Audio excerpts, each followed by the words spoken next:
গ্রামের পাখির ডাক এবং এত গরমে প্রচণ্ড গরম, এরপরে সারাদিন পরিশ্রম করে এসে একটু এই দেখেন গাছতলা বসা যায়। এই যে বিশাল বড় আম গাছ, আমগুলো এখনো ছোট ছোট, কয়দিন পরে পাকবে। এখানে রয়েছে মাঠ, মাঠে আছে আখ আছে, পাট, ধানের চাষ হয়, এই যে ধান চাষ আরো অনেক সুন্দর। এই যে গাছে গাছে দেখেন আম, আম এই গাছটা আম হয়েছে, কাঁঠাল।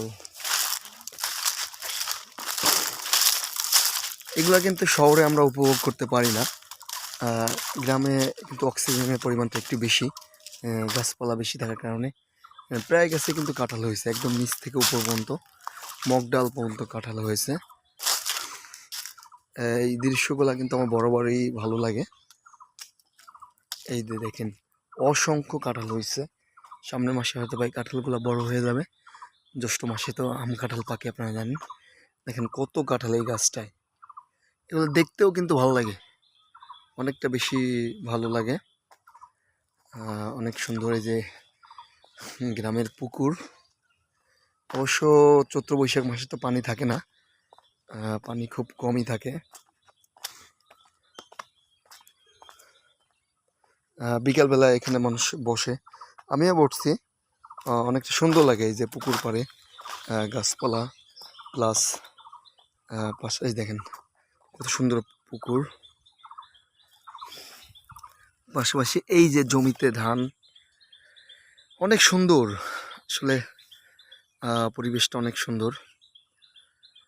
শহরে কিন্তু কোটি টাকা দিয়েও এত সুন্দর পরিবেশ সৃষ্টি করা সম্ভব না, কেন গ্রামের মতো শহরে এত সুন্দর জায়গা কিন্তু নাই, এত মনোরম পরিবেশ শহরে কিন্তু টাকা দিয়েও তৈরি করা সম্ভব না।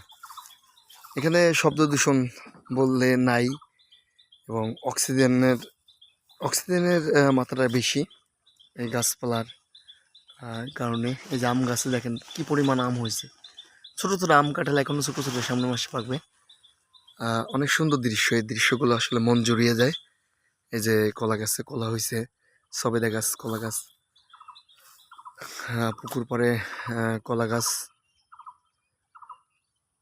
যদি এখন চলে যাব, কিন্তু এগুলাকে আমি মিস করব। আসলে কর্মের তাগিদে শহরে যেতে, এই যে খেজুর গাছ আছে, অনেক গাছপালার সমাহার এখানে।